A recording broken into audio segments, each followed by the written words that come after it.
Part F, Basic Tenets of Critical Race Theory. What do critical race theorists believe?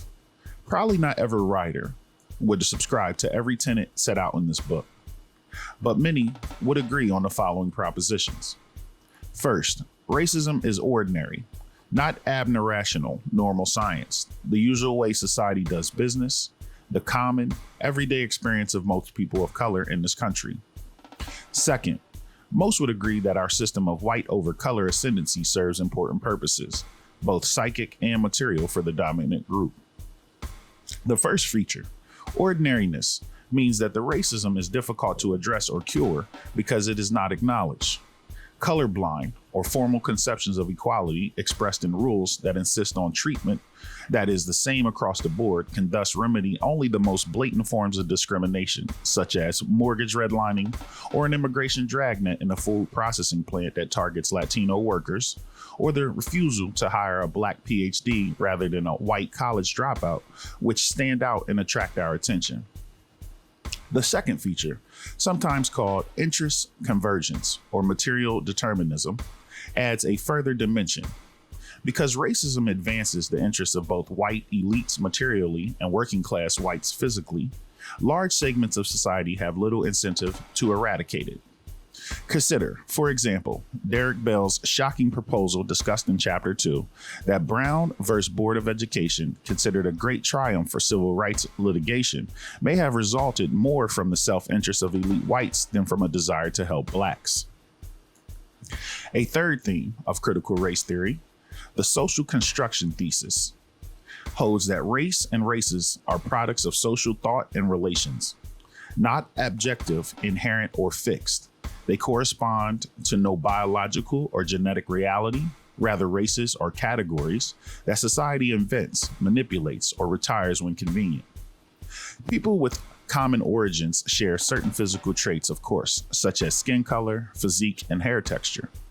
But these constitute only an extremely small portion of their genetic endowment. They are dwarfed by what we have in common and have little or nothing to do with distinctly human, higher order traits such as personality, intelligence, and moral behavior. That society frequently chooses to ignore these scientific truths creates races and endows them with pseudo-permanent characteristics of great interest to critical race theory. Another somewhat more recent development concerns differential rationalizations and consequences. Critical race writers in law, as well as in social science, have drawn attention to the ways the dominant society racializes different minority groups at different times in response to shifting needs such as the labor market. At one period, for example, society may have had little use for blacks, but much need for Mexicans or Japanese agricultural workers. At another time, the Japanese, including citizens of long standing, may have been in intense disfavor and removed to war relocation camps, while society cultivated other groups of color for jobs in war industry or as a cannon fodder on the front. In one era, Muslims are somewhat exotic neighbors who go to mosque and pray several times a day, harmless but odd.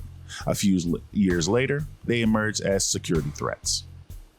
Popular images and stereotypes of various minority groups shift over time as well. In one era, a group of color may be depicted as happy-go-lucky, simple-minded, and content to serve white folks. A little later, when conditions change, that very same group may appear in cartoons, movies, and other cultural strips as menacing, brutish, and out of control, requiring close supervision. In one age, Middle Eastern people are exotic, fetishized figures wearing veils, wielding curved swords, and summoning genies from lamps. Later, after circumstances change, they emerge as fanatical, religiously crazed terrorists bent on destroying America and killing innocent citizens. Closely related to differential racialization, the idea that each race has its own origins and ever-evolving history is the notion of intersectionality and anti-essentialism. No person has a single, easily stated, unitary identity. A white feminist may be Jewish or working class or a single mother. An African American activist may be male or female, gay or straight. A Latino may be a Democrat, a Republican, or even black, perhaps because the person's family hails from the Caribbean. An Asian may be a recently arrived Hmong, or of a rural background and unfamiliar with mercantile life, or a fourth generation Chinese with a father who is a university professor and a mother who operates a business. Everyone has potentially conflicting, overlapping identities, loyalties, and allegiances. A final element concerns the notion of a unique voice of color, coexisting in somewhat uneasy tension with anti-essentialism. The voice of color thesis holds that because of their different histories and experiences with oppression, Black, American Indian, Asian, and Latino writers and thinkers may be able to communicate to their white counterparts matters that whites are unlikely to know. Minority status, in other words, brings with it a presumed competence to speak about race and racism.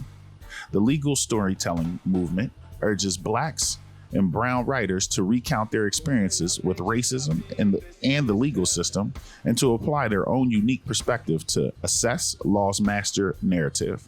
This topic, too, is taken up later in this book.